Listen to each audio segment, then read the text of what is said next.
Highway 2014। वीरा, trauma और आजादी का मनोविज्ञान। क्या कभी ऐसा महसूस हुआ है कि आप बाहर से पूरी तरह आजाद हैं, लेकिन भीतर से घुट रहे हैं? और क्या कभी ऐसा हुआ है कि आप किसी खतरनाक हालात में हों, फिर भी पहली बार खुद को जिंदा महसूस करें? इम्तियाज अली की फिल्म हाईवे सिर्फ एक अपहरण की कहानी नहीं है, ये एक ट्रॉमा सर्वाइवर के भीतर होने वाली जागृति की कहानी है। आज हम वीरा को पीटीएसडी और कॉम्प्लेक्स पीटीएसडी के मनोवैज्ञानिक नजरिए से समझेंगे।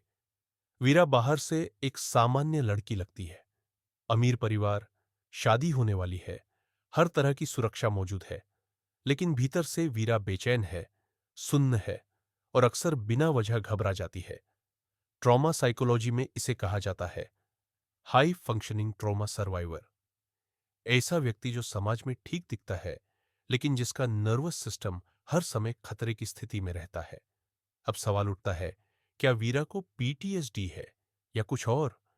पीटीएसडी आमतौर पर किसी एक घटना से पैदा होता है, लेकिन वीरा का ट्रॉमा बचपन का है। वह बार बार हुआ है और वह उसी जगह हुआ है जिसे सबसे सुरक्षित माना जाता है, घर। इसलिए वीरा का मामला कॉम्प्लेक्स पीटीएसडी है का है। कॉम्प्लेक्स पीटीएसडी में गहरी शर्म होती है, अपनी पहचान को लेकर भ्रम होता है और एक अंदरूनी विश्वास बन जाता है, मेरी ही गलती थी।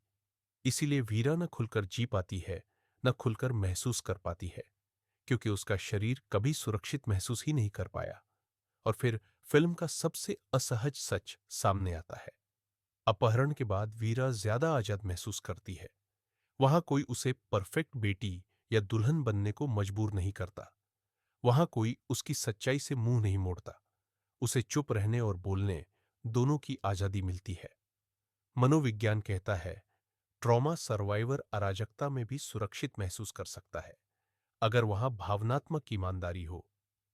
वीरा का घर बाहर से सुरक्षित है, लेकिन अंदर से उसकी सच्चाई को दबाता है। हाईवे बाहर से खतरनाक है, लेकिन झूठ नहीं बोलता। कई लोग वीरा और महावीर के रिश्ते को स्टॉकहोम सिंड्रोम कहते हैं, लेकिन यह पूरी सच्चाई नहीं है। ट्रॉमा थेरेपी में इसे कहा जाता है कोरेक्टिव इमोशनल एक्सपीरियंस।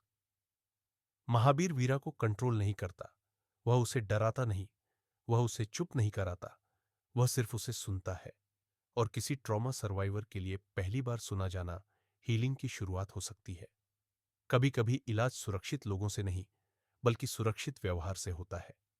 फिल्म का सबसे महत्वपूर्ण पल वीरा का टूटकर रोना है, जब वह कहती है, मेरे साथ गलत हुआ। यह टूटना नहीं है, यह ट्रॉमा इंटीग्रेशन है। जब तक ट्रॉमा दबा रहता है, वह शरीर को कंट्रोल करता है।